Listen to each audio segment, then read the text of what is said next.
बिस्मिल्लाहिर्रहमानिर्रहीम। अस्सलाम वालेकुम नाजरीन, मैं हूं मोहम्मद बिलाल। आप देख रहे हैं Bilal कांजू official YouTube channel.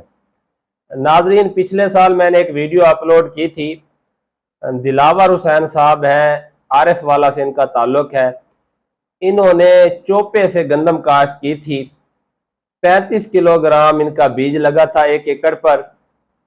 17 inch का ऊपर से बेड था, 13 इंच की फरो यानी खेली थी और 4.5 इंच के फासले पर 4 से 5 बीजों का इन्होंने चोपा लगाया अल्टरनेट पोजीशन पर।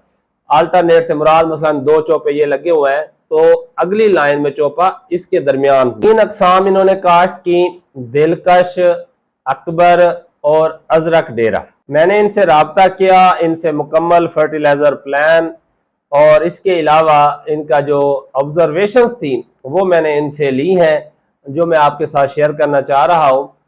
तो इनके बकौल इन्होंने 1.5 बोरी डीएपी और 25 किलोग्राम जो दानेदार 50 किलो वाली एसओपी होती है ये बवक्त बिजाई डाली थी। बाद में 1 बोरी नाइट्रोफास इस्तेमाल की, 2 बोरी यूरिया फी एकड़ इस्तेमाल की।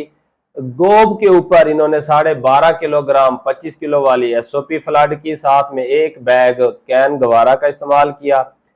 1 इन्होंने स्प्रे हेडलैंड जिंक का भी किया और इनकी अकबर की पैदावार आई 51 मन फी एकड़, दिलकश की पैदावार आई 55 मन फी एकड़ और अजरक डेरा की पैदावार आई 49 मन फी एकड़। अब इन तीनों अकसाम में जो अजरक डेरा है इसमें लॉजिंग का इशू ज्यादा आया। अब जब मैंने इनसे इनके ड्रॉबैक्स पूछे तो इन्होंने बताया कि पहला ड्रॉबैक तो ये है कि मैंने 25 नवंबर को काश्त की थी, और जो दूसरा ड्रॉबैक मुझे समझ में आया है कि इन्होंने नाइट्रोजन जरूरत से ज्यादा इस्तेमाल की, कि 1 बोरी नाइट्रोफास भी, 1.5 बोरी डीएपी भी और 2 बोरी यूरिया भी और फिर 1 बोरी कैन गवारा भी। तो एक तो नाइट्रोजन इजाफी है। मगर काश्तकार की जुबानी कि जब गंदम की कटाई हो रही थी, बेड नरम होने की वजह से गंदम जाड़ से उखड़ आती थी, यानी जब कटाई करने लगते थे तो जाड़ से उखड़ आती थी।